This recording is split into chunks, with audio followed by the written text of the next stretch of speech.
Hello friends and welcome back to our channel. दोस्तों आज हम देखेंगे पाइथन में प्रोग्रामिंग कितने टाइप की होती है और उन सभी का एक एक एग्जांपल देखेंगे या फिर उन प्रोग्राम्स को हमें यूज कैसे करना है। तो चलिए वीडियो शुरू करते हैं, बट उसके पहले चैनल को सब्सक्राइब करना ना भूलें।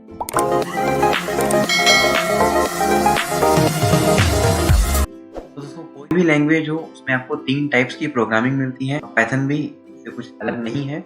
पाइथन में भी हमें मिलती है 3 टाइप्स की प्रोग्रामिंग। सबसे पहला टाइप है सीक्वेंस, फिर आता है सिलेक्शन, थर्ड है इटरेशन या फिर लूप बोल सकते हैं, और अगर सिंपल भाषा में बोले तो ये है रिपीटेटिव प्रोग्रामिंग। सीक्वेंस जैसा कि नाम से क्लियर है, अगर आपके पास कोई ऐसा प्रोग्राम है जिसे आप पूरा का पूरा रन करना चाहते हैं, यानी कि हम ये चाहते हैं कि पहले फर्स्ट लाइन एग्जीक्यूट हो, फिर सेकंड लाइन, फिर थर्ड लाइन, और इस प्रकार से अगर हमारे प्रोग्राम में 10 लाइन्स हैं तो 10 की 10 लाइन्स रन होनी चाहिए और उसके बाद हमारा आउटपुट आना चाहिए।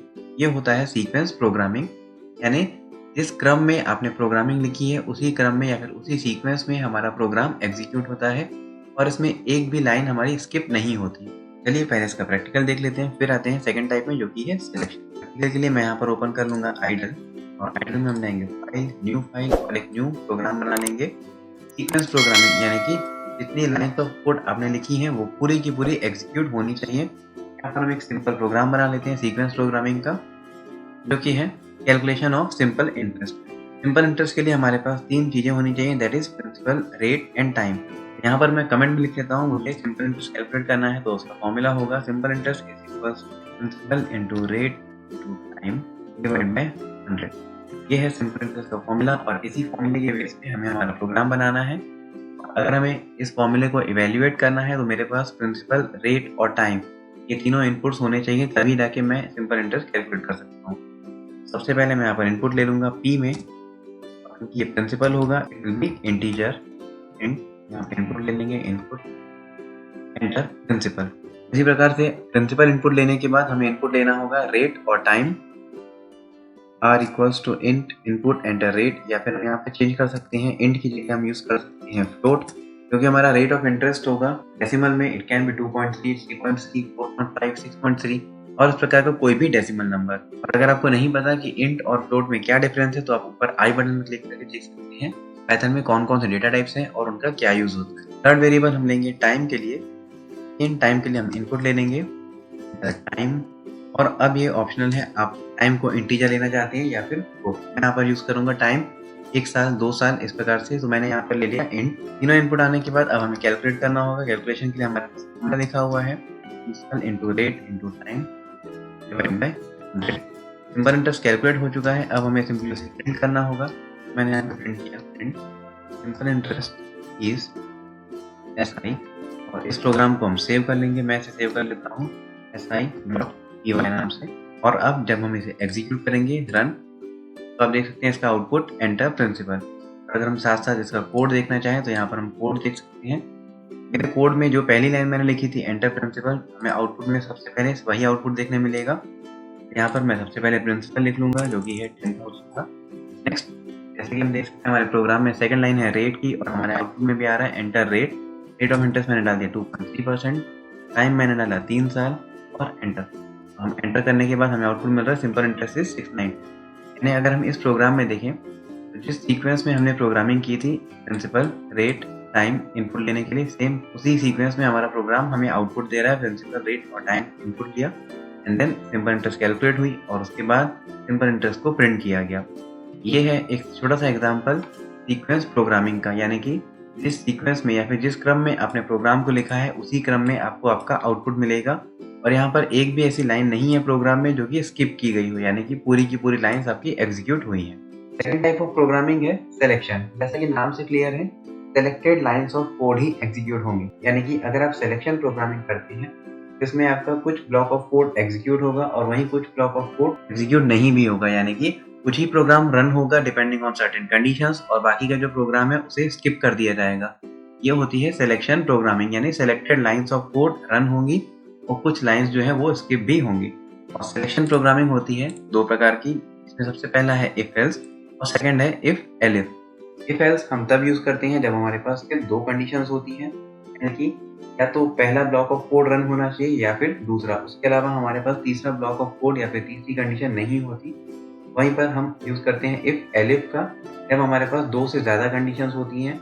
यानी अगर एक कंडीशन फेल हो गई तो हमें सेकंड को चेक करना होगा, सेकंड फेल हो गई तो हमें थर्ड को चेक करना होगा, और इस प्रकार से आपके पास मल्टीपल अगर कंडीशंस हैं तब हम यूज़ करते हैं इफ एलिफ का। आइए अब देख लेते हैं इन दोनों प्रोग्रामिंग्स को प्रैक्टिकली। सबसे पहले ओपन कर लेंगे आइडल, यहाँ पर एक न्यू फाइल ले लेंगे। अब यहाँ पर हम एक सिंपल सा प्रोग्राम बनाएंगे, इसमें हम देखेंगे इफ एल्स कैसे यूज़ करना है। एल्स के लिए मैं यहाँ पर जो प्रोग्राम बनाऊंगा वो होगा how to check the biggest among two numbers. हमारे पास 2 नंबर्स हैं और हमें चेक करना है कौन सा नंबर सबसे बड़ा है। यहाँ पर मैंने सबसे पहले लिखा a equals to int input enter first number. अब पहला नंबर इनपुट ले लेंगे a के अंदर, उसी प्रकार से मैं दूसरा नंबर इनपुट ले लूंगा b वेरिएबल के अंदर। यहाँ पर मैसेज चेंज करेंगे एंटर सेकंड नंबर। अब हमें ये चेक करना है इन दोनों में सबसे बड़ा नंबर कौन सा है और सिर्फ उसी नंबर को हमें प्रिंट करना है। मैंने यहाँ पे लिखा if a greater than b, यानी अगर a b से बड़ा है तो मुझे प्रिंट करना है प्रिंट जो भी हमारा पहला नंबर होगा that is a is big. But अगर ऐसा नहीं हुआ, यानी कि अगर पहला नंबर दूसरे नंबर से बड़ा नहीं हुआ, तब आपको क्या करना है। ऑब्वियसली अगर पहला नंबर बड़ा नहीं है then that case second number ही बड़ा होगा। मैं यहाँ पर लिखना चाहूँगा प्रिंट b इज बिग। यहाँ पर जो चीज़ नोटिस करनी है वो ये है इफ और एल्स में कोई भी एक block of code he execute होगा। अगर इफ एग्जीक्यूट हो चुका है तो आपका एल्स पार्ट कभी भी रन नहीं होता, और अगर इफ फेल हो गया, यानी कि अगर ये कंडीशन फेल हो जाती है इन दैट केस इफ का जो बॉडी है वो कभी भी एग्जीक्यूट नहीं होगा, और इस केस में सिर्फ आपका एल्स वाला पार्ट ही एग्जीक्यूट होगा।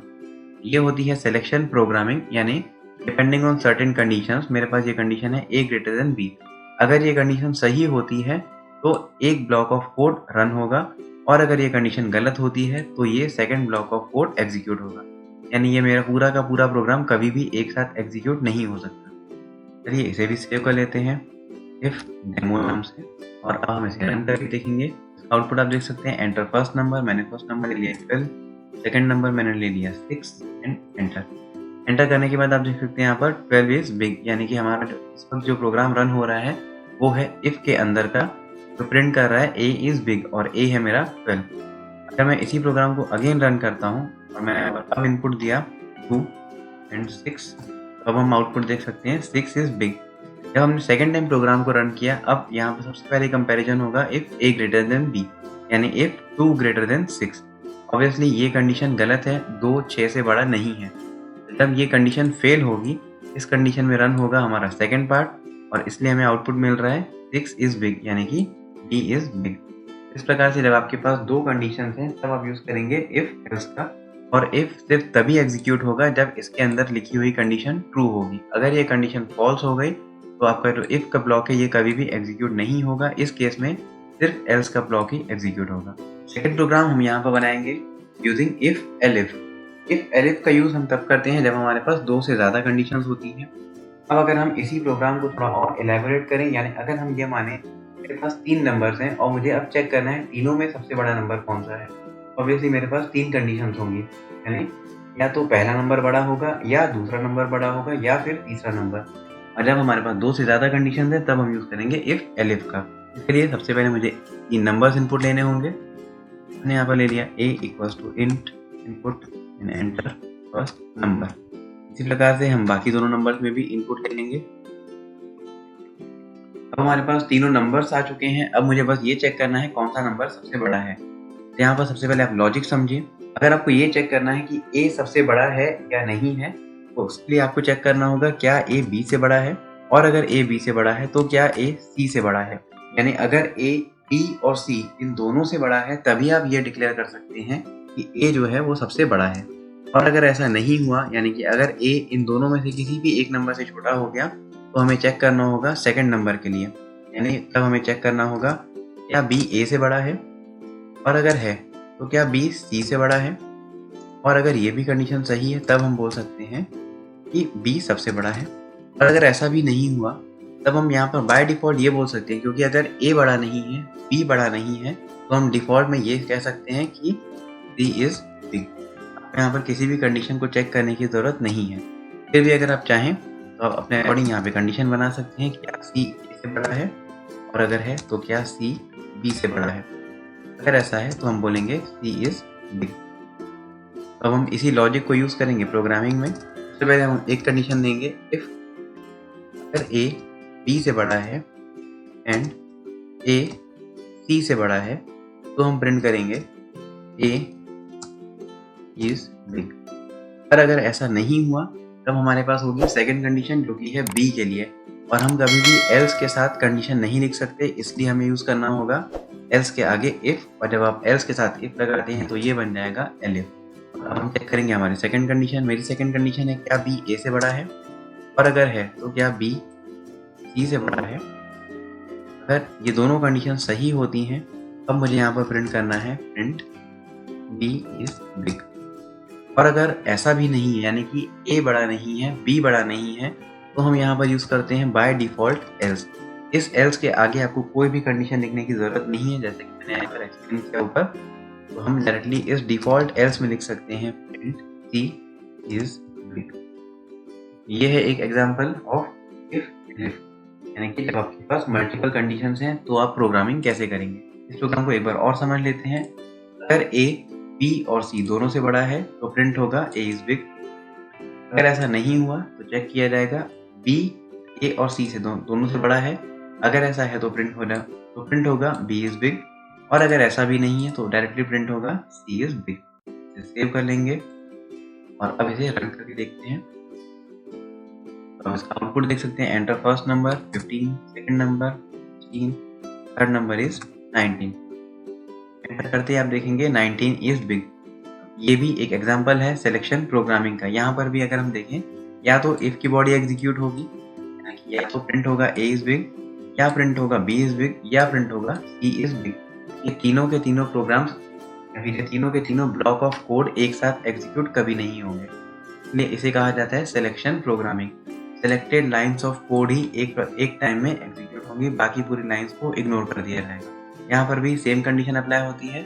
अगर इफ की कंडीशंस ट्रू होती हैं तो इफ की बॉडी रन होगी, और उसके बाद जितनी भी कंडीशंस आपने दी हुई हैं उन सभी को स्किप कर दिया जाएगा।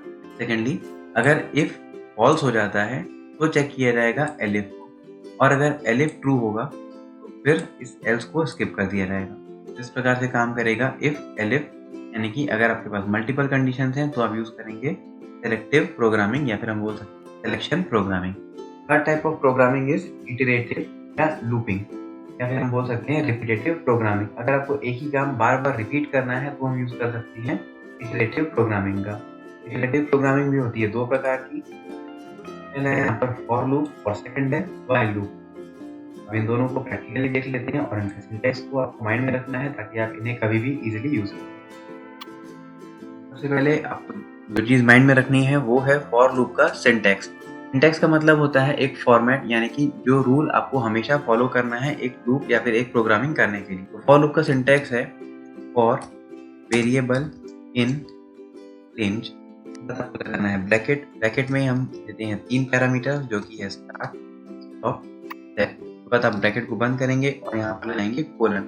कोलन लगाने के बाद आप जो भी कोडिंग करेंगे वो ऑटोमेटिकली फॉर लूप के अंदर मानी जाएगी। तो इसे प्रैक्टिकली देख लेते हैं आखिर इसे यूज कैसे करना है। सपोज मुझे यहाँ पर 10 टाइम्स हेलो प्रिंट करना है, इसके लिए मुझे सिंपली लिखना होगा फॉर वेरिएबल। वेरिएबल का नाम आपके ऊपर डिपेंड करता है, मैं यहाँ पर यूज कर रहा हूँ आई इन रेंज। रेंज एक फंक्शन है, आपको नंबर्स जनरेट करके देना। यहाँ पर हम देख सकते हैं सिंटैक्स में लिखा हुआ है स्टार्ट, स्टॉप, सेट। सबसे पहले हम इस सिंटैक्स को फॉलो करते हैं, बट हम यहाँ पर लिखेंगे रेंज 10 ब्रैकेट कोलन। हमने अभी यहाँ पर सिंटैक्स को फॉलो नहीं किया, बट अगर हम देखें तो फॉर लूप का ये भी एक सिंटैक्स है। आप डायरेक्टली रेंज के अंदर एक नंबर दे सकते हैं। अब जैसे मैंने यहाँ पर दिया है 10, तो लूप स्टार्ट होगा 0 से और एंड होगा 9 पे। अगर मैं यहाँ पर चाहता हूँ लूप एंड हो 10 पे तो मुझे लिखना होगा 11। अगर हम चाहते हैं लूप एंड हो 20 पे तो हमें लिखना होगा 21, क्योंकि लूप हमेशा स्टार्ट होगा 0 से। अभी मैंने इसको कर दिया 10, एंटर। और एंटर करते ही आप देखेंगे मेरा कर्सर जो है वो हल्का सा इंडेंटेड है, यानी कि फॉर लूप के अंदर है। यहाँ पर मैं लिखता हूँ प्रिंट हेलो। आपको सिर्फ एक बार लिखना है हेलो, और ये प्रोग्राम आपको 10 टाइम्स प्रिंट करके देगा हेलो। हम सेव कर लेंगे और डेमो, और अब हम इसे एग्जीक्यूट करके आउटपुट देख सकते हैं। आउटपुट में देख सकते हैं यहाँ पे 10 टाइम्स हेलो प्रिंट होगा। इस प्रकार से आप यूज करेंगे फॉर का। अब अगर हमें फॉर के सिंटैक्स के अकॉर्डिंग इसे यूज करना है, यहाँ पर इसमें हम थोड़े चेंज करेंगे। For I in range starting value. अगर मैं चाहता हूँ मेरे लूप जो है वो 11 से स्टार्ट हो, मैं यहाँ पर लिखूंगा 11। नेक्स्ट हमारी ये कंडीशन है कि लूप जो है वो अप टिल 50 तक रन करना चाहिए, तो हम यहाँ पर लिखेंगे 50, कॉमा। और अगर हम चाहते हैं 11 के बाद नेक्स्ट नंबर जो प्रिंट हो वो 13 हो, 13 के बाद 15, 15 के बाद 17, यानी हर नंबर के बीच में 2 का गैप आना चाहिए, तो हम यहाँ पर लिखेंगे 2 एंड एंटर। एंटर करने के बाद मैं यहाँ पर सिंपली आई की वैल्यू को प्रिंट कर पा रहा हूँ, प्रिंट आई। जब हम इसे सेव करके एग्जीक्यूट करते हैं, आउटपुट देखिए, आउटपुट इज स्टार्टिंग फ्रॉम 11 और एंड हो रहा है ये 49 पे विद अ गैप ऑफ 2। इसी प्रकार से अगर आप चाहते हैं 11, 12, 13 और ये 11 से लेकर 20 तक आपको आउटपुट दे, आपको सिंपली लिखना होगा 11, 21। यहाँ पर आपको स्टेप लिखने की जरूरत नहीं है। अगर आप चाहते हैं एक एक का डिफरेंस हो तो ऑटोमेटिकली फॉर लूप जो है वो उसे एक का ही कंसिडर करेगा, तो आपको कॉमा 1 लिखने की जरूरत नहीं है। हम सेव करेंगे और इसका आउटपुट हम देख सकते हैं 11 से लेकर 20 तक विद स्टेप ऑफ 1। तो अगर आप ये चाहते हैं आपका लूप एक एक से स्टेप करे, आप यहाँ पर इस स्टेप को स्किप कर सकते हैं। लेकिन अगर आप चाहते हैं आपके लूप में एक से ज्यादा अगर स्टेप हो, तब आपको यहाँ पर उसके नंबर प्रोवाइड करने होंगे। जैसे मैंने यहाँ पर कर दिया 11, 100, 5, यानी मैं चाहता हूँ मेरा नंबर स्टार्ट हो 11 से एंड हो 100 पे with a gap of 5। Execute कर लेंगे, आप आउटपुट देख सकते हैं 11, 16, 21, हर नंबर के बीच में आपको 5 का गैप देखने मिलेगा। इस प्रकार से रन होगा फॉर लूप। इसे भी मैं कर लूंगा कमेंट आउट। इसी फाइल में देखेंगे वाइल लूप कैसे यूज किया जाता है। वाइल लूप का सिंटैक्स थोड़ा सा अलग है as compare to for loop. According to me for loop use करना ज़्यादा आसान होगा। फाइल के लिए आपको सबसे पहले यहाँ पर एक वेरिएबल को इनिशियलाइज करना होगा, यानी कि वेरिएबल इक्वल्स टू वैल्यू, या फिर हम इसे इस स्टेप को बोल सकते हैं इनिशियलाइजेशन। सेकंड लाइन आती है वाइल लूप। वाइल के अंदर आपको लिखनी होगी अपनी कंडीशन, यानी कि आपका जो लूप है वो कितने बार रन होगा, और वाइल लूप के अंदर लिखनी होगी लूप की बॉडी, और बॉडी के बाद आपको लिखना होगा यहाँ पर अपडेट स्टेटमेंट, यानी आपका लूप में स्टेप कितने का होगा। अब अगर हम इसे कंपेयर करें फॉर लूप से, सेम प्रोग्राम अगर आपको बनाना है, यानी कि अगर मैं यहाँ पे प्रिंट करना चाहता हूँ 11 से लेकर 20 तक वैल्यूज, तो यहाँ पे सबसे पहले लिखना होगा इस सिंटैक्स के अकॉर्डिंग वेरिएबल जो कि है आई इक्वल्स टू वैल्यू। मेरा लूप होगा स्टार्ट 11 से, नेक्स्ट हम देंगे वाइल, और मेरी कंडीशन है जब तक आई की वैल्यू 20 नहीं हो जाती तब तक इसे रन करना है, while I is less than equals to 20। और इसके अंदर हमारा जो बॉडी है वो है प्रिंट आई। और लास्ट स्टेप जो कि वाइल लूप के लिए बहुत इंपॉर्टेंट है वो है अपडेट करने के लिए। यानी आपने आई को 11 तो इनिशियलाइज कर दिया और इसने चेक किया 11 लेस देन 20, कंडीशन ट्रू हुई, इसने प्रिंट किया 11। लेकिन 11 को अपडेट करने के लिए आपको यूज करना होगा यहाँ पर अपडेट स्टेटमेंट, जिसके लिए आपको लिखना होगा I equals to I plus 1, यानी हर बार आई को 1 से इंक्रीमेंट कर दिया जाए। तो अगर इस प्रोग्राम को समझें, सबसे पहले आई को एक वैल्यू दी गई दैट इज 11। नेक्स्ट यहाँ चेक किया गया 11 is less then 20, yes it is. तो वाइल लूप के अंदर एंटर करेंगे, प्रिंट होगी आई की वैल्यू जो कि है 11, फिर होगा आई इक्वल्स टू 11 प्लस 1 विच इज 12। अगेन आई की वैल्यू 12 होने के बाद ये जाएगा वाइल के पास और चेक होगा while 12 is less then 20, yes it is. Print होगा 12 और फिर 12 plus 1 13, again 13 is less then 20, yes. तो इस प्रकार से पूरे के पूरे नंबर्स प्रिंट होंगे। इसे करेंगे सेव और एग्जीक्यूट करके देखते हैं, हम आउटपुट देख सकते हैं 11 से लेकर 20 तक। आउटपुट चाहे वाइल लूप यूज करें या फिर फॉर लूप यूज करें, आपको आउटपुट दोनों में सेम मिलेगा, सिर्फ इनका जो लिखने का तरीका है वो बदल जाता है। यहाँ फॉर लूप में ऑलमोस्ट सभी चीजें एक जगह पर होती हैं स्टार्ट स्टॉप पे, वहीं वाइल लूप में तीनों चीजें अलग अलग हो जाती हैं। स्टार्ट होगा सबसे पहले, उसके बाद आपको कंडीशन देनी होगी और स्टेप या फिर अपडेशन हम वाइल लूप के अंदर लिखते हैं। तो इस प्रकार से आप यूज कर सकते हैं टाइप्स ऑफ प्रोग्रामिंग का, जो कि है सीक्वेंस, सिलेक्शन और इटरेशन। सीक्वेंस यानी कि execute all lines of code in a program in the sequence in which it is written. जिस सीक्वेंस में या फिर जिस क्रम में जितनी भी लाइंस ऑफ कोड लिखी हुई हैं उन सभी को उसी क्रम में एग्जीक्यूट किया जाए। सेकंड इज सिलेक्शन, यानी कि डिपेंडिंग ऑन सर्टेन कंडीशंस कुछ ब्लॉक ऑफ कोड एग्जीक्यूट किया जाए और वहीं कुछ ब्लॉक ऑफ कोड स्किप कर दिया जाए। थर्ड इज इटरेशन, का मतलब होगा अगर आपको एक ही काम बार बार रिपीट करना है तब हम यूज करेंगे इटरेशन प्रोग्रामिंग। तो दोस्तों आई होप आज का वीडियो आपके लिए काफी यूजफुल रहा होगा और कुछ नया सीखने मिला होगा।